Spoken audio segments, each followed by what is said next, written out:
Okay, we set out now. You know, for a country notorious for crude oil theft, it's a mixed fortune if I tell you that 60 illegal refineries were uncovered and 30 suspected oil thieves nabbed in the Niger Delta in 1 week.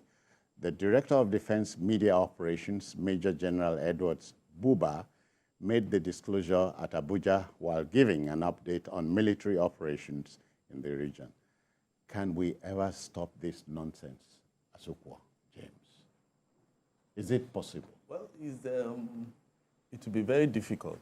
I'm saying difficult because for somebody to say, I want to embark on this kind of a business, this illegal business, you know it's not a tea party. It's not for petty thieves.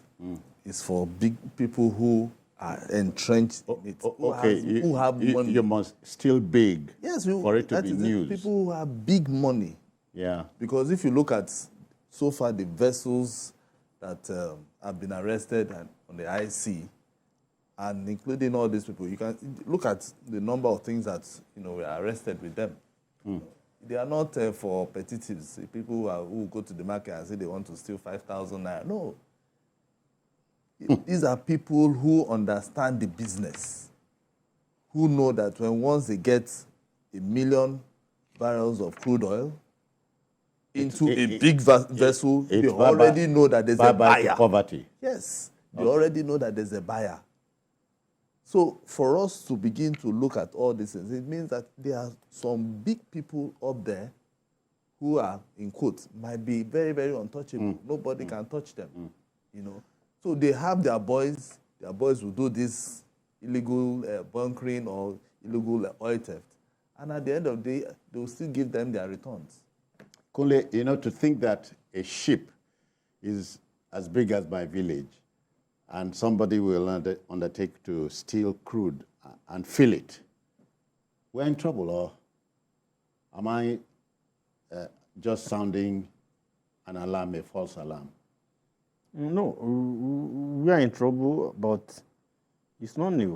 And we have been like this for ages. You get what I'm saying?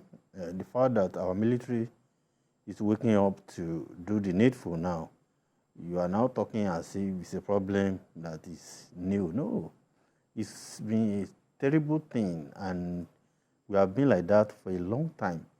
And when you throughout the last administration, 8 years, you will see that so much at some point, or even almost throughout, we were able to meet our even quota. It is part of this crisis. It's so bad. You get what I mean? And it's not only because some people think illegal, the criminals. It's beyond that.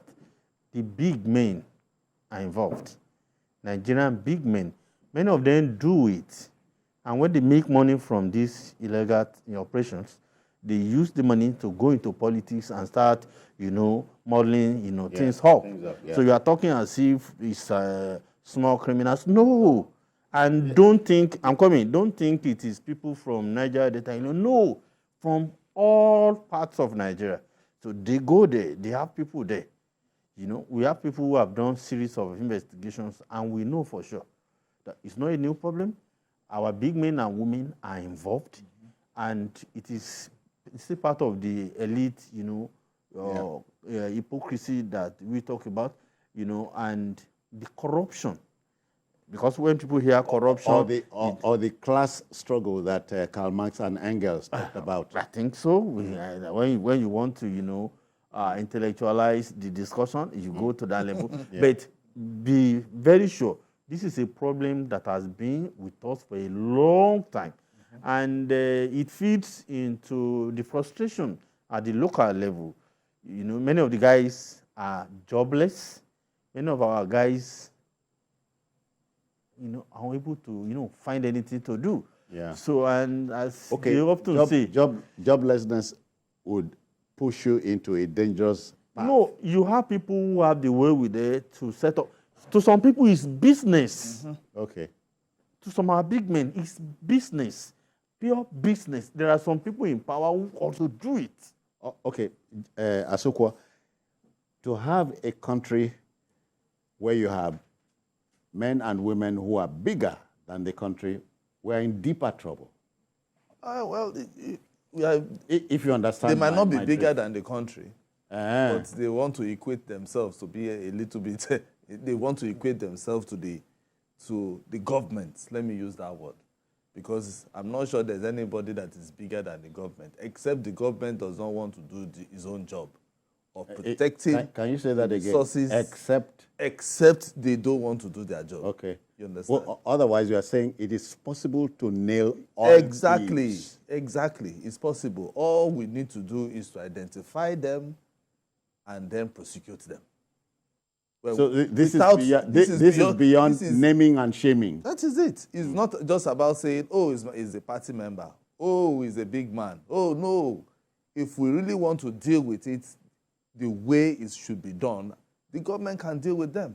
All you need to do, identify them and tell them, stop. Why are we doing... Stop or punish them. No. When we tell them to stop, we punish them. You just don't tell somebody to stop because he has been doing it and is making money and is finding himself in the position of power to oppress other people. And when we are talking about, oh, there's no... these are the same set of people that will also tell you, the road is bad, we are going to fix. There is no hospital. They know that they are also part of causing the problem. Yeah. They will also tell you that the road is bad. There's no hospital. There's no school. All right. So the government has to prosecute these guys, name them, see them, because they will know them, because the government usually have intelligence reports. They will know these people and make sure that they deal with them. Because we are losing. So last year, NAIT came up with a report saying that we are losing about 4.3 trillion naira. Daily. Yes. So if we now equate it, because if we talk about dollars, then if you equate it now, we are talking about based on maybe 856 or 850 dollar, as it stands today. Yeah. We are talking about 11 trillion. Okay. Per day.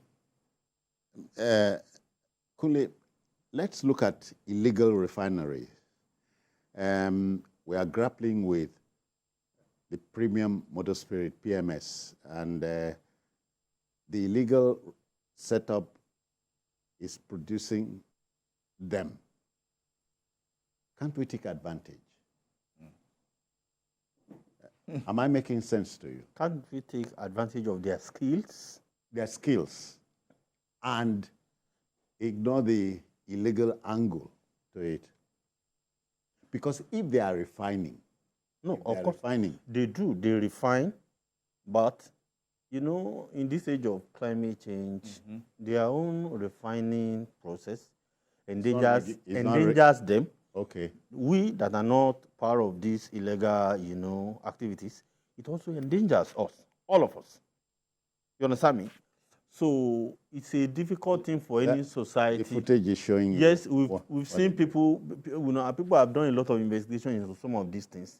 If I think at some point, the former governor of Rivers State, Wike, took it upon himself. Yes, exactly. Was even going into the creeks, They declared some of them taking the battle to these criminals. Yes.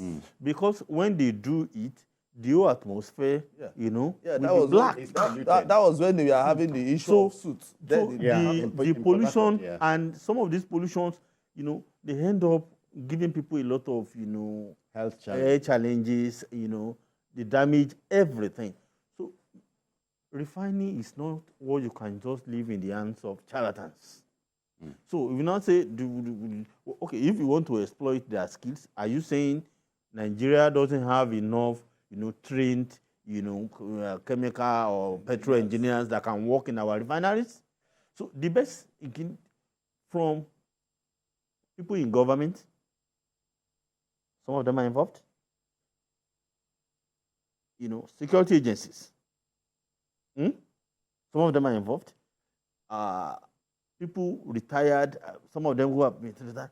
So it's not just the criminals. They have on top of them, and they facilitate all these things because the first thing is to steal the crude. Organized. The first thing so now in a country, go to the southeast, go to some other part of the country. It's not easy to get petrol. And how much? Transport in some parts of the country is a really it's Are you telling me? because this thing is very scarce, and they refine and sell at cheaper prices, Police, and people patronize sorry, them. we have a viewer waiting to contribute. Caller, Lokoja, I greet you. Good evening to you. Good day. Musa, editor also Kogi State. Oh, Kogi State. All right. Welcome. I really want to appreciate the program. It's a good topic that you guys are discussing. And we believe that if the government can take responsibility to go before those big men that we know that are into this business, because that is this we have this issue.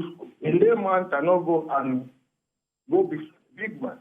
The big man should go before the big. We encourage the new president, the new administration to take that. Thank you, brother. Thank you very kindly. Quickly, 30 suspects nabbed. Do you expect anything to happen?